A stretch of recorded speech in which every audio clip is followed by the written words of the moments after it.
మనల్ని పాయింట్అవుట్ చేసేటువంటి వ్యవస్థ ఒకటి ఉంది, మనస్సాక్షి, హృదయం.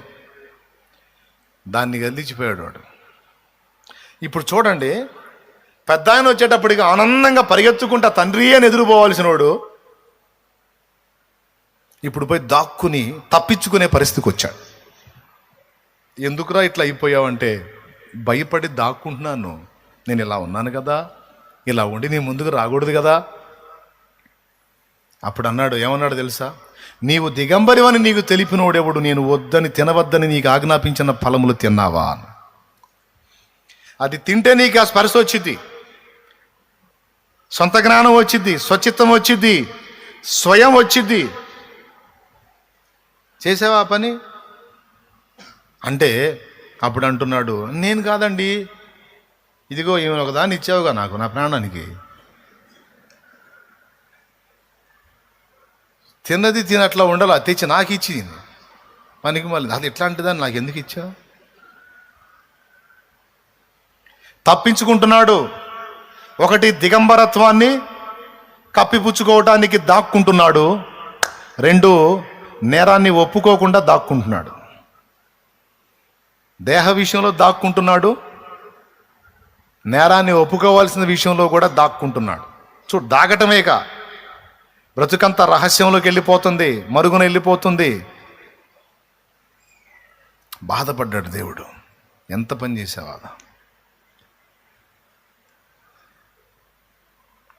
ఏది నీలో హడావిడి కాకూడదు అనుకున్నానో అంత పని చేసుకున్నావుగా.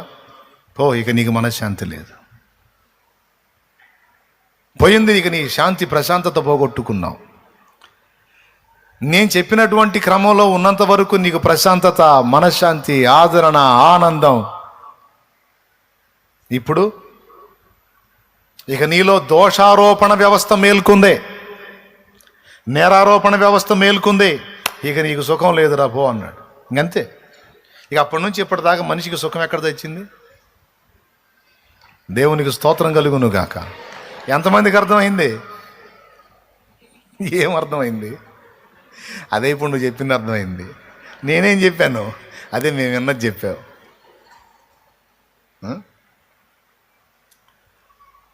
అర్థమైందిలే మీకు. ఇప్పుడు దేవుని ముందుకు వెళ్ళాలంటే శత్రువు సంగతి పక్కన పెట్టు, మన హృదయమే మన మీద దోషారోపణ చేయటం మొదలుపెట్టింది. ఏమని? నువ్వు దిగంబరివి, నువ్వు ఎలా ఉన్నావు, నువ్వు అలా ఉన్నావు, నువ్వు దోషభరితమైన జీవితం కలిగి ఉన్నావు, నువ్వు పాపివి, నీ చూపులు మంచి కాదు, నీ తలంపులు మంచి కాదు, నీ నడత బాగలేదు, నీ వ్యవహారం బాగలేదు, నీ పర్సనల్ లైఫ్లో రహస్య పాపాలు ఉన్నాయి, నువ్వు దేవునికి ఆమోదయోగ్యం కావని నీకెవరు చెబుతున్నారు చెప్పు? ఎవరు చెబుతున్నారు నీకు? ఎవడన్నా ఫోన్ చేస్తున్నాడా? పొద్దున్నే లేచి నిద్ర లేపి నిన్ను, ఇదిగో నువ్వు మంచోడు కాదు, చాలా చెడిపోయినోడివి, నీ అంత దరిద్రుడు లేడు, అసలు మామూలు పాపివి కాదు, అసలు నీ లోపల ఆలోచనలంటే దరిద్రుడు కొట్టే ఆలోచనలే, నాకు మొత్తం తెలుసు, రాశా, లిస్ట్ రాశా, ఇదిగో నీ చరిత్ర ఇవ్వడం చదువుతున్నాడా? ఎవరు చదవట్లా, ఎవరు చెప్పట్లా. కానీ మన లోపల ఒక వ్యవస్థ, మనం మౌనంగా ఉన్నా సరే ఇది మాట్లాడుతూనే ఉన్నది. ఏమని మాట్లాడుతుంది? నీవు దోషివని మాట్లాడుతుంది, నీవు పాపివని మాట్లాడుతుంది, నీవు దిగంబరుడు అని మాట్లాడుతుంది, నువ్వు ఇలా ఉన్నావు అలా ఉన్నావని ఒక ఆరోపణ నీలో నీకు జరుగుతూనే ఉంది. ఎక్కడో చోట ఏదో ఒక విషయంలో అపరాధ భావం అనేది నిన్ను వెంటాడుతూనే ఉంది. ఎంతమంది ఒప్పుకుంటారు?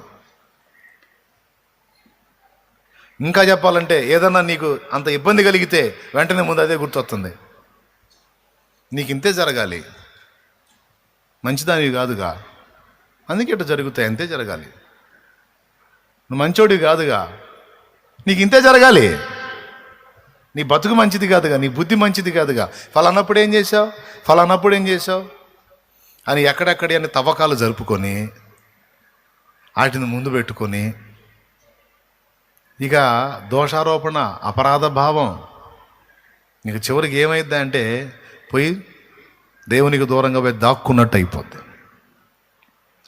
అందుకు దేవుడు అంటున్నాడు, నువ్వు దిగంబరివని అయినా, నువ్వు వస్త్రం కప్పుకున్నవాడివని అయినా, నువ్వు ఏదైనా అయి ఉన్నావు అంటే, నువ్వు ఏమై ఉన్నావో అది ఏదైనా నేను నీతో చెప్పాలి.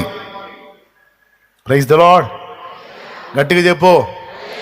ఎవరు చెప్పాలి? నేను నీతో చెప్పాలి. నేను చెప్పకుండా నువ్వెట్ట చెబుతున్నావు నేను ఎట్టున్నానని? కేసు రాయాల్సినోడు ఎవరు చెప్పండి? కేసు రాయాల్సినోడు ఎవరు? దేవుడు రాయాలి. అంతే. రైటర్ ఆయనేగా రాయాలి. కానీ మనిషి గతి ఏమైందో తెలుసా? తన మీద తానే కేసు రాసేసుకొని, తనకు తానే శిక్షను ఖరారు చేసుకొని, తనకు తానే ఆత్మహత్య చేసుకుంటున్నాడు. ఈరోజు ఎందుకు ఆత్మహత్యలు? ఎందుకు? నేను మంచోడిని కాదు, నా దగ్గరే ఉంది తేడా, నేను అందరినీ నమ్మాను, అందరూ మోసం చేశారు, ఇక నాలంటాడు బతకటం వేస్ట్, లేకపోతే నేను అనవసరంగా ఈ పనులు చేశా, అనవసరంగా ఆ పనులు చేశా, అనవసరంగా ఏదో 2 ఎకరాలు వేసుకునేది కడుపాత్రానికి పోయి 12 ఎకరాలు వేసా, మొత్తం పోయింది, ఇంకెందుకు బతకాలి?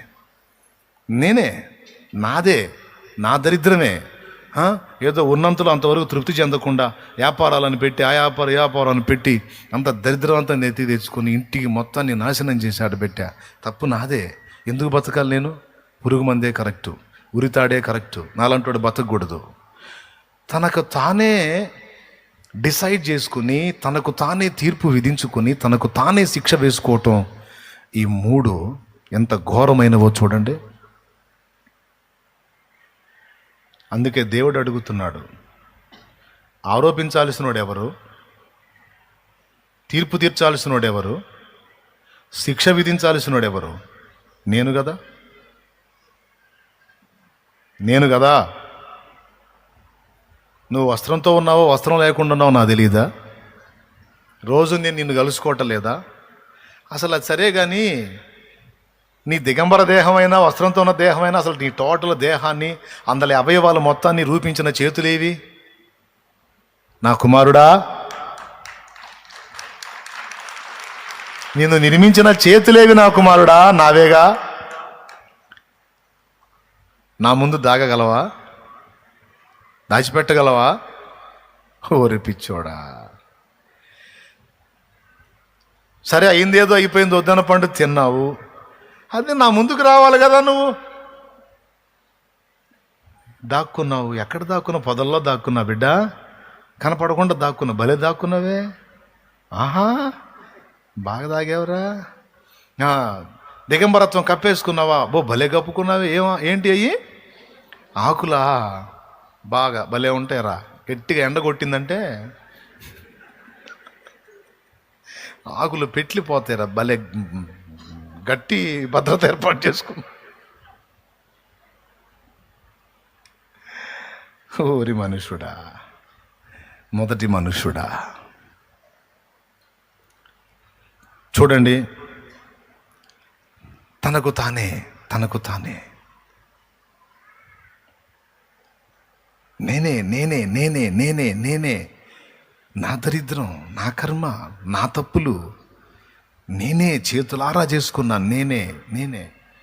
ఇక్కడ దేవుడు అంటున్న మాట ఏమిటంటే, నేనే అని నువ్వు అనుకొని, నీకు నువ్వే తీర్పు తీర్చుకొని, నిన్ను నీవే నాశనం చేసుకోవద్దు. ఓకే, నువ్వే దోషివి అయి ఉండొచ్చు, దోషం చేసి ఉండొచ్చు, ఆజ్ఞ మీరు ఉండొచ్చు, అపరాధం తెచ్చుకొని ఉండొచ్చు. కానీ ఇక్కడ నేనే దోషిని అని నువ్వు అనుకుంటే, ఆ దోషాన్ని నివృత్తి చేసి, ఆ దోషాన్ని పరిహరించి, నేను తిరిగి నార్మల్ పొజిషన్లో నిలబెట్టే నా దగ్గరకు వచ్చి నన్ను ఆశ్రయించాలి నువ్వు. అలా కాకుండా నాకు దాగటం ఏంటి? నువ్వు గుర్తుపెట్టుకో, నేను మంచోణ్ణని కానీ, వినండి బాగా, నేను మంచోణ్ణి అని కానీ, నేను చెడ్డోణ్ణి అని కానీ నీకు నువ్వు డిసైడ్ చేసుకోకూడదు. అర్థమైందా? నువ్వు మంచోడివో చెడ్డోడివో దేవుడు తీర్పు తీర్చాలి. దేవునికి స్తోత్రం కలుగును గాక. హల్లెలూయా. నువ్వు మంచోడివో చెడ్డోడివో దేవుడు చెప్పాలి. నువ్వు సిగ్గు కప్పుకొనున్నావో సిగ్గు ఎరుగకున్నావో దేవుడు చెప్పాలి. చెప్పాలంటే ఎవరు ముందుకు రావాలి? అది అందుకు రమ్మని పిలుస్తున్నాడు.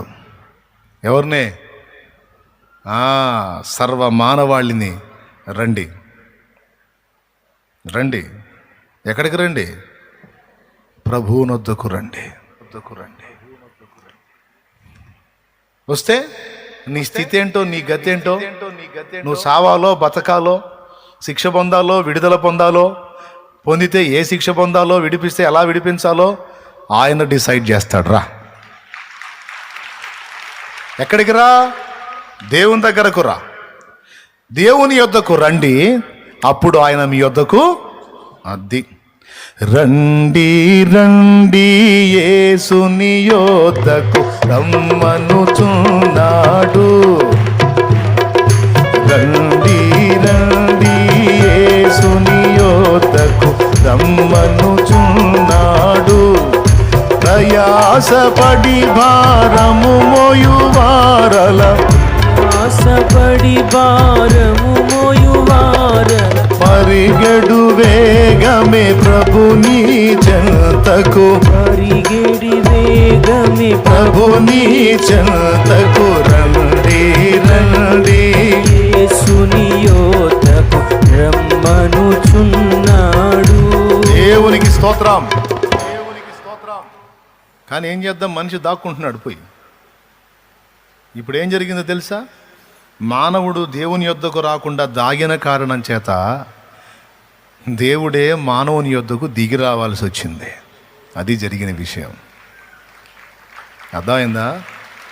దేవుడే మన దగ్గరకు దిగి రావాల్సి వచ్చింది. ఆ మాటనే లూకాసు వార్త 19లో చెప్పాడు. నశించిన దానిని వెదకి వెదకి వెదకి వెదకి వెదకి రక్షించుటకు వచ్చాను అన్నాడు. ఇప్పుడు ఎవరు ఎత్తుకుంటున్నారో కొడుకునే? ఆదామా నా కుమారుడా అని ఎవరు ఎత్తుకుంటున్నారు? ఎందుకయ్యా, ఎందుకు నన్ను ఎదుగుతున్నావు? మమకారం రా, పితృవాత్సల్యం. నా బిడ్డవురా నువ్వు, పిచ్చోడా. ఈ చేతులతో నిన్ను నిర్మించుకున్నా. నా కుమార్తెవమ్మా నువ్వు దాక్కుంటే నాకు కనబడకుండా నువ్వు తప్పించుకొని తిరిగితే నేను ఉండగలనా? ఎక్కడా నువ్వు? ఆదామా నువ్వెక్కడా అని వేసిన ఆ కేక, మానవుడా నువ్వెక్కడా అని దిగొచ్చాడు. దిగొచ్చి నశించిన దాన్ని వెదకి రక్షించడానికి మనుష్య కుమారుడు వచ్చాడు అని చెప్పాడు. నా ప్రభువుకి గట్టిగా స్తోత్రం చెప్పండి. అయ్యా, మేము రాకపోతే నువ్వే వస్తావా? మరి తప్పదుగా కుమారుడా, తప్పదుగా కుమారి. మీరు నన్ను ప్రేమించారని కాదు, నేను మిమ్మును ప్రేమించినందున మిమ్మల్ని విడిచి ఉండలేను. నీ కొరకే తన ప్రాణము పెట్టిన ప్రేమను చూడమ్మా. నిన్ను చూడక ఉండలేని ఆ ప్రేమే నిజమమ్మా. నీ కొరకే తన ప్రాణము పెట్టిన ప్రేమను చూడమ్మా. నిన్ను చూడక ఉండలేని ఆ ప్రేమే నిజమమ్మా. అందరూ నిన్ను మరచిన గాని మరువని స్నేహితుడే, కొందరిలాగా మధ్యలో నిన్ను విడువని ప్రేమికుడే. అందరూ నిన్ను మరచిన గాని మరువని స్నేహితుడే, కొందరిలాగా మధ్యలో నిన్ను విడువని ప్రేమికుడే. రక్తము పోసి ప్రేమ లేఖ నీకు రాసిన నీ ప్రియుడే, రక్షణనిచ్చి రాణిగా చేసే యేసురాజు ఘనుడే. తెల్ల ఎరుగని తెల్ల పౌరమపై పైకెగిరావా, కఠినమైన ఈ లోకపు పోకడ కానక ఉన్నావా. తెల్ల ఎరుగని తెల్ల పౌరమపై పై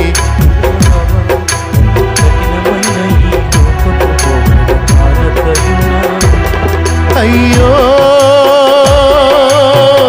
పావురమా, ఓ పావురమా, కల్ల ఎరుగని తెల్ల పౌరమపై పైకెగిరావా కఠినమైన దేవునికి మహిమ. మనలో ఉన్న దోషారోపణ వ్యవస్థని రెచ్చగొట్టి మనల్ని దేవునికి దూరం చేసి మనల్ని మనమే దోషులుగా తీర్చుకొని మనకు మనమే తీర్పు ఖరారు చేసుకొని మనకు మనమే శిక్ష విధించుకొని మనల్ని మనమే నాశనం చేసుకునేటట్లుగా సాతాను ఎంత కుట్ర చేశాడో చూడండి.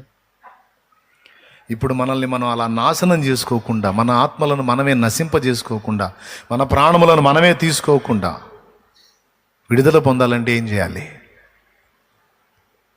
ఏం చేయాలో మనిషికి తెలియదు. ఏం చేయాలంటే దేవుని యొద్దకు రావాలి. కానీ ఏం జరిగిందో తెలుసా? దేవుడే తన బిడ్డలైన మానవులు వెతుక్కుంటా వచ్చాడు.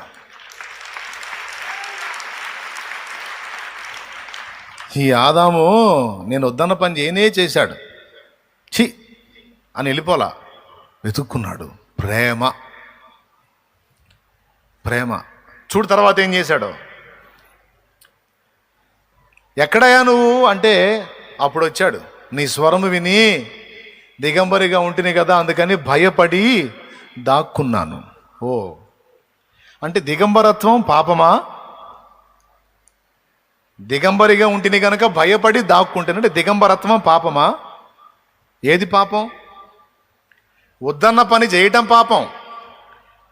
దిగంబరిగా కనబడటం అప్పటి లెక్క ప్రకారం దేవుని ఎదుట అది పాపం కదా. ఎందుకంటే సంవత్సరాలుగా వారు దిగంబరులుగానే ఆయన ముందు ఉన్నారు. వారిని నిర్మించిన వాడు ఆయనే. నిర్మించినప్పుడు కూడా వారిని దిగంబరులుగానే నిర్మించాడు. అంటే ఏది తప్పో ఏది ఒప్పో ఆ జడ్జిమెంట్ కూడా పర్ఫెక్ట్గా లేదు. చూడు ఎట్ట తేడా పడ్డాడు. నంబర్ 1, దేవుని ముందుకెళ్ళి దోషం ఒప్పుకోవటం అనేది లేకుండా కప్పుకోవటానికి ఇష్టపడ్డది మొదటి తప్పు. నంబర్ 2, ఏది తప్పో ఏది ఒప్పో తెలియకుండా మొత్తానికి ఏదో తప్పు జరిగిపోయిందని ఫీల్ అవ్వటం. అంటే తన తప్పులో కూడా క్లారిటీ లేదు. దిగంబరత్వం తప్పు అనుకున్నాడు,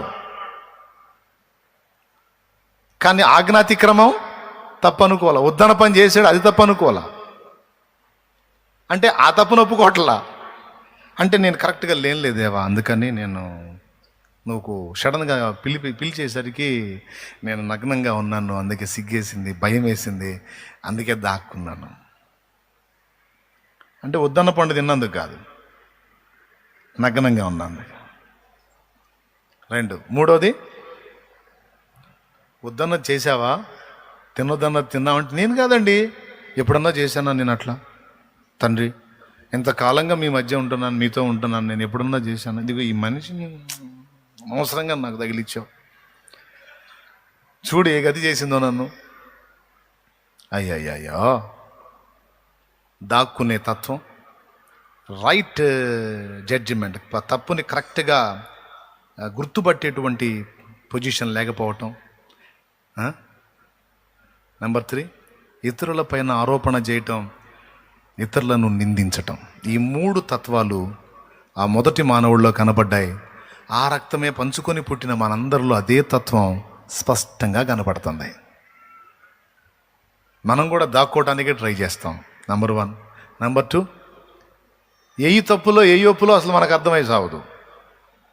దేవుడు వేటిని వదిలేశాడో వేటిని పట్టించుకుంటాడో అర్థం కాదు. ఇంకా విచిత్రం ఏంటంటే దేవుడు వదిలేసిన వాటినేమో మనం పట్టుకుంటాం, దేవుడు చూడండి రా అన్న వాటినే వదిలేస్తాం.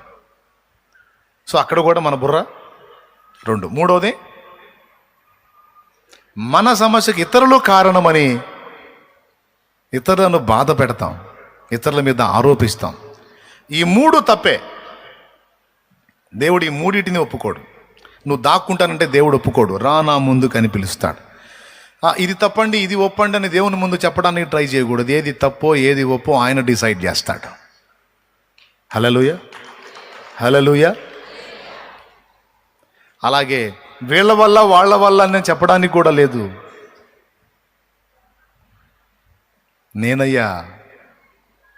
నేనయ్యా తేడా పడ్డదని ఇతరులను నిందించక తనను తాను విమర్శించుకొనుట మంచిదే, కానీ ఇతరులను నిందపాలు చేయకూడదు. ఈ 3 విషయాలు దేవుని యొద్దకు వచ్చినప్పుడు దిద్దుబాటు చేయబడతాయి. నువ్వు మంచోడివో చెడ్డోడివో, నువ్వు మేలు చేసావో కీడు చేసావో ఫైనల్ చేయాల్సింది ఆయన. నీకైతే అపరాధ భావం ఉంది కదా, తేడా పడ్డానైతే ఉంది కదా, దేవుని దగ్గరికి రా. కానీ మనిషి దూరం అయిపోయాడు. ఈరోజు ఇంతసేపు మాట్లాడిన ఈ మాటలు మీకు చెప్పాలనుకున్న పరమార్థం ఏంటంటే, నీలో జరుగుతున్న దోషారోపణలు, నీ అంతరంగం నీ మీద ఆరోపిస్తున్న ఆరోపణలు అవి ఏవైనా దేవుణ్ణి నీకు దూరం చేయకుండా జాగ్రత్త పడు. దేవుని యొద్దకు రాకుండా నిన్ను దాగేటట్టు అవి ప్రేరేపిస్తే, దేవుని పాదాలను ప్రేమించకుండా ఆయన సన్నిధిని వెతకకుండా ఏ ముఖం పెట్టుకొని వెతుకుతావు? సిగ్గు లేకపోతే సరే. సిగ్గుందా నీకు? ఉందా? ఏంది నువ్వు చేస్తుంది, నువ్వు చేసింది ఏంది, నువ్వు అనేది ఏంది, నువ్వు ప్రవర్తించేది ఏంది, నువ్వు ఎట్లున్నావు, ఎట్ట బతుకుతున్నావు, మళ్ళీ తగుతున్నామా అని పోతున్నావు దేవుని దగ్గరికి? సిగ్గుందా? ఉందా? ఇలాంటిది మనలోకి వస్తే మనకు అనుకుంటా, మనం నా మైండ్ బాగా పనిచేస్తుందని. పని చేయటం కాదు, డ్యామేజ్ అయింది. పని చేయటం అంటే ఏంటో తెలుసా? నువ్వు ఇలా చేసావో అలా చేసావో, నువ్వు ఎలా చేసావో ఏం చేసావో అందులో తప్పెంతో ఒప్పెంతో తేల్చేస్తున్నాడు ఆయన దగ్గరికి పద అనేది రైట్ మైండ్. ఎవరి దగ్గరికి? ఆయన దగ్గరికి పద, ఆయన తెలుస్తాడు. తీరా ఆయన దగ్గరికి పోయావు, ఆయన సముఖంలో నిలబడ్డావు. ఇప్పుడు ఆయన తీర్పు చూడు ఎలా ఉందో. ఆయన తీర్పు చూడు ఎలా ఉందో. జకర్యా గ్రంథము 3వ అధ్యాయము 1వ వచనం నుంచి తొందరగా చదువు.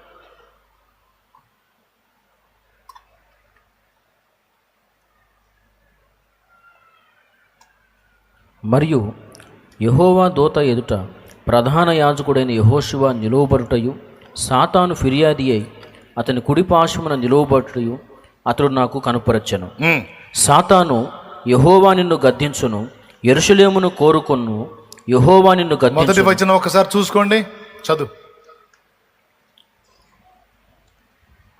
యెరూషలేమును కోరుకొనును, యెహోవా నిన్ను గద్దించును, ఇతడు అగ్నిలో నుండి తీసిన కొరవ వలె ఉన్నాడు గదా అని యెహోవా దూత సాతానుతో అనెను.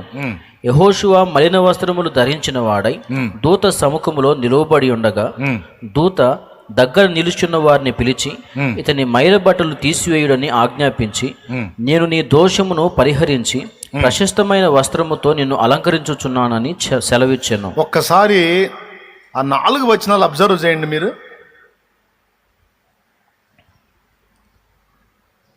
యెహోషువ, మోషే పరిచారకుడైన నూను కుమారుడైన యెహోషువ కాదు, యెహోజాదాకు కుమారుడైన యాజకుడైన యెహోషువ.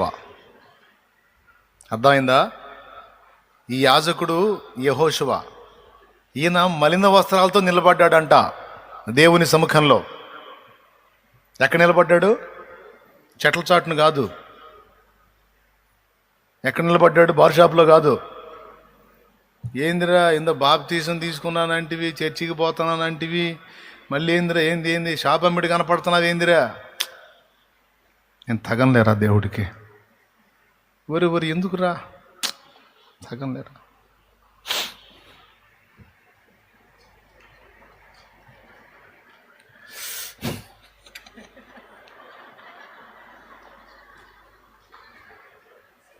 ఏమైందిరా?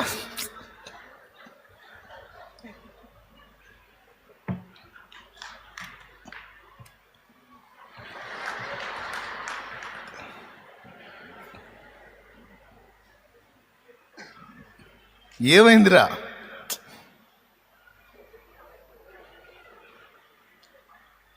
బార్ షాప్లో ఉన్నాడా? చెట్ల చాటును పోయి కూర్చున్నాడా? చెప్పండి, ఎక్కడున్నాడు? చర్చికి ఎగ్గొట్టి రోడ్ల మీద తిరుగుతున్నాడా? పిలిస్తే నేను రానులే అక్క, నాకు అర్హత లేదు, నాకు ఆ యోగ్యత లేదు, నాలాంటి దశలకు రాకూడదు అని ఇళ్లలో కూర్చున్నారా? యెహోషువ ఎక్కడ ఉన్నాడండి? ఏ గెటప్తో ఉన్నాడు? మలిన వస్త్రములు గలవాడై యెహోషువ, ప్రధాన యాజకుడైన యెహోషువ దూత సముఖములో, అంటే దూత అని చెప్పాడు కానీ దూత కాదు, ఆ దూత ఎవరో కాదు, యెహోవా దూత, ప్రభు అయిన యేసుక్రీస్తు ఆయన సముఖంలో నిలబడ్డాడు. ఫ్రెష్ ప్రశస్త వస్త్రాలతో ఉన్నాడా, మలిన వస్త్రాలతో ఉన్నాడా? పెద్దగా చెప్పాలి కదా.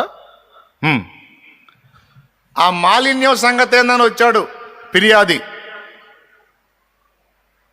నేరారోపణ చేసేవాడు, వాడి పేరే అపవాది.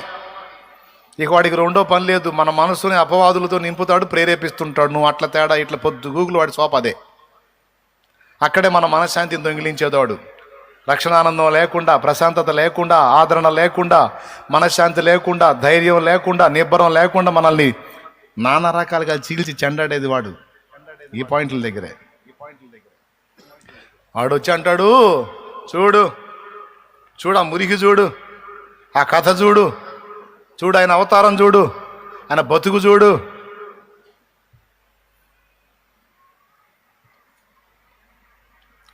అప్పుడు దేవుడు ఏమన్నాడు తెలుసా, దూత ఏమన్నాడు తెలుసా? దూత సముఖంలో నిలిచినప్పుడు ప్రభు ఏమన్నాడు తెలుసా? ఎట్లున్నాడు, ఎట్లున్నాడు చూడు ఆయన అవతారం. చూశాను, ఎట్లున్నాడు? అగ్నిలో నుండి తీసిన కొరివి వలె ఉన్నాడు, పోరా అన్నాడు. దేవునికి స్తోత్రం కలుగునుగాక. హల్లెలూయా. కొంతమంది తల్లిదండ్రులు పిల్లల పక్షంగా వాదిస్తారు చూడు, ఏమని? ఈ అమ్మాయి ఫోన్లో మాట్లాడుతుంది, మరి ఎంతకాలం నేను సహించాలి? నేను నాతో మాట్లాడాలి, నేను ఎన్నిసార్లు ఫోన్ చేస్తే ఎంగేజ్ వస్తుంది. ఎవరితో మాట్లాడావంటే నేను వాళ్ళతో మాట్లాడే చెప్తుంది, కానీ నాకు కరెక్ట్ ఆన్సర్ ఇయ్యట్లా, తేలుదామని వచ్చాను అని అత్త మామతో అన్నాడు అనుకో. వెంటనే వాళ్ళు ఎవరు మమ్మాయి, నువ్వు 100 జన్మలు అయితేనే మమ్మాయి లాంటిది దొరకదు నీకు. ఒకటి కోటింగ్ నెంబర్ 1. నెంబర్ 2, ఎవరు మమ్మాయ? ఫోను నిప్పు, నిప్పు, ఆ నిప్పే, ఆ నిప్పు, ఆ నిప్పే తప్పు జరుగుతుందని నా ఫీలింగ్. నీ బొందలో తప్పు వేయలేదు. అత్త మామలు రివర్స్ అయిపోతారు. మా అమ్మాయి నిప్పు, ఈయన అదే అన్నాడు, అగ్నిలో నుండి తీసిన కొరవి అంటే నిప్పు. ఎంత మాట అన్నాడు చూడండి దేవుడు. నువ్వు తప్పో నువ్వు నిప్పో చెప్పాల్సినోడు దేవుడు. నువ్వురా, నేను తప్పేం రాను, దోషినేం రా, తలదించుకొనే రా, కానీ బాలషాపులమ్మడి తిరగటం కాదు, రోడ్లమ్మడి తిరగటం కాదు, బాగా తట్టుకోలేక ఇంట్లో కూర్చొని చర్చ సెల్ ఫోన్ చూడటం కాదు, సెల్ ఫోన్లో ఏదో బాధ మర్చిపోవటానికి సినిమా పెట్టుకొని చూడటం కాదు. రా అడిగిరా. కొంతమంది పాపం బాధలు పోగొట్టుకోవడానికి ఏదో పెట్టుకొని చూస్తుంటారు, రకరకాలు చేస్తుంటారు. ఇది చర్చికి ఎందుకన్నారు అబ్బో, అప్పుడు ఫీలింగ్ చూడాలి అసలు. ఈరోజు పాఠం నంబర్ 1, నువ్వు దోషివో నిర్దోషివో, తప్పు చేశావో ఒప్పు చేశావో, ఒకవేళ పొరపాటు జరిగితే నీ వల్ల దాన్ని ఎలా శుద్ధి చేయాలో అది ఆయన డిసైడ్ చేస్తాడు. నీ పక్షమున వాదించున్నట్లు నిన్ను వేధించే శత్రువుని వెళ్ళగొట్టినట్లు నీకు మాలిన్య వస్త్రాలు తొలగించి మళ్ళా నూతన ప్రశస్త వస్త్రాలు తొడిగించినట్లు ఆయన అంటున్నాడు, నువ్వు అక్కడక్కడ కాదు, నా సముఖంలోకి రావాలి, నా పాదాల దగ్గర నిలవాలి. నిన్ను ఆరోపిస్తే నేను ఆరోపించాలి, విమర్శిస్తే నేను విమర్శించాలి, శిక్ష విధిస్తే నేను విధించాలి. ఎవడు నీకు, నువ్వు దిగంబరం నీకు చెప్పినోడు ఎవడు? నేను చెప్పానా? అంటే తండ్రి మామూలుగా అసలుకి నేను అట్లా ఏమట్లా క్లియర్గా చెప్పాడు ఇక్కడ. దేవునికి స్తోత్రం. ఎట్లున్నాడు మావాడు? నిప్పా? అవునరా, నిప్పు. ఎట్లా నిప్పు అవుతాడు? తప్పులు చేశాడుగా. అవి తప్పులో ఒప్పులో డిసైడ్ చేయాల్సిందే నువ్వా నేనా? నువ్వేలే. మరి నేనైతే మరి ఇంకేంది, మావాడు నిప్పు కాదు. నాకు తేడా కనపడుతుంటే నాకు మంచిగానే కనపడుతున్నాడు, ఇంకట్టంటే ఏమంటాం అని చూసుకో మరి. లేకపోతే నువ్వు చెప్పిన మాట వినాలా అయింది. నేను వచ్చి అతను దోషాన్ని ఆరోపిస్తున్నావు అంటే అప్పుడు ఇక దోషాన్ని ఇక నీ మాట విని నేను తలకాయ ఊపి ఇక నువ్వు చెప్పినట్టు చేయాలా? రాజు ఎవడురా? నువ్వా నేనా? నిర్ణయించాల్సింది ఎవరో? మరి నా దగ్గరికి వచ్చింది న్యాయమూర్తిని నేను. అట్టయితే చూడు మలిన వస్త్రాలు కనపడుతున్నాయి. లేదు నిప్పు మావాడు ఏదో అని కూడా అనలా, ఏదో తేడా పడ్డాడు కానీ అని కూడా అనలా. అస్సలు ఆ ప్రస్తావనేది అలా. నిప్పు, ఈయన నిప్పు అని తీర్పు తీర్చినాక, ఈయన నిర్దోషి అని తీర్పు తీర్చినాక ఇంకా మనల్ని దోషిగా తీర్పు తీర్చి శిక్ష వేసేవాడెవరు? జడ్జే ఆ సంతకం పెట్టేశాడుగా. ఇంకా వాడేం చేస్తాడు? ఎగస్టాలు మాట్లాడితే వాడికి పగులుద్ది మూతి. స్తోత్రం. నిప్పు అనగానే జంప్ వాడు. ఇక కావాలంటే చూడండి తర్వాత ఉన్నాడేవాడు. ఈయన ఎప్పుడైతే అతన్ని నిర్దోషిగా తీర్చాడో, అతను నిప్పు అన్నాడో, అగ్నిలో నుండి తీసిన కోరి అన్నాడో, ఇంకవాడు పత్తాలేడు.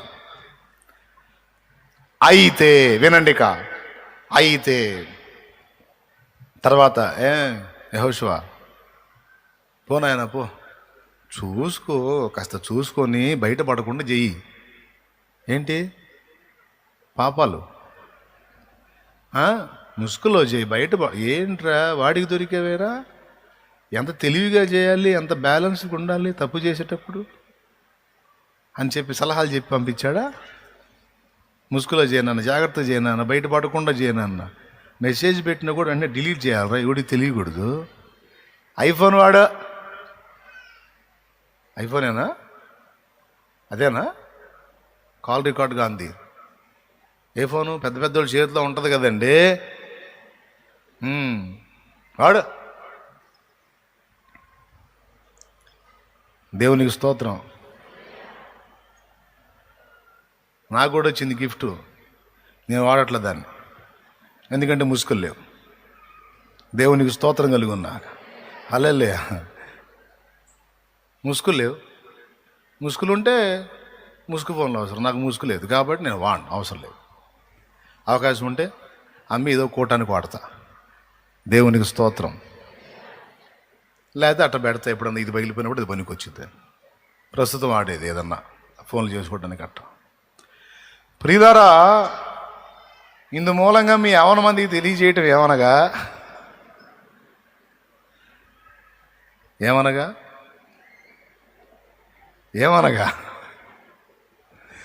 దేవుని సముఖంలోనికి రావాలి, ఆయన పాదాల దగ్గరికి రావాలి, ఆయన నిర్ధారణ చేయాలి. ముసుగులో చేయనాయన యెహోషువ అని చెప్పలా. చూడేమంటున్నాడు? అప్పుడు యెహోవా దూత యెహోషువకి ఇలాగూ ఆజ్ఞ ఇచ్చెను. చదువు. సైన్యములకు అధిపత్యగు పైన చదువునాయన జకర్యా గ్రంథము 3వ అధ్యాయము 4వ వచనం, 3-4 వచనాలు చదువు. యెహోషువ మలిన వస్త్రములు ధరించిన వాడై దూత సముఖములో నిలువబడి ఉండగా దూత దగ్గర నిలుచున్న వారిని పిలిచి ఇతని మైల బట్టలు తీసివేయుడని ఆజ్ఞాపించి, అదుగో చూడు యెహోషువ అంటున్నాడు, ఇతని మైల బట్టలు తీసేయడని పక్క వాళ్ళకి ఆజ్ఞాపించి, నేను నీ దోషమును పరిహరించి ప్రశస్తమైన వస్త్రములతో నిన్ను అలంకరించుచున్నాను అని సెలవిచ్చాను. దేవునికి స్తోత్రం. నీ దోషములను నేను పరిహరిస్తున్నాను అంటే అతని దగ్గర దోషం ఉందని తెలుసు దేవుడికి, కానీ వాడికి సంధించాడా? ఇచ్చాడా? అది ఏబులో కొన్ని లోపాలు ఉన్నాయి, అవి దేవుడికి తెలుసు, కానీ సైతానికి మాత్రం సంధిలా. అసలు ఏబులు అంటోడు లేడు పో అన్నాడు. దేవునికి స్తోత్రం. అప్పగించడండి ఆయన దగ్గరకు వస్తే మనల్ని, ఆయన దగ్గరకు వస్తే మనల్ని హత్తుకొని తన రక్తంతో శుద్ధి చేసి ఇదిగో అతడు అగ్నిలో నుండి తీసిన కొరివి వలె ఉన్నాడని మాట చెప్పటం కాదు, కాసేపట్లో నిజంగా అలానే చేసి ఆడబెట్టాడు.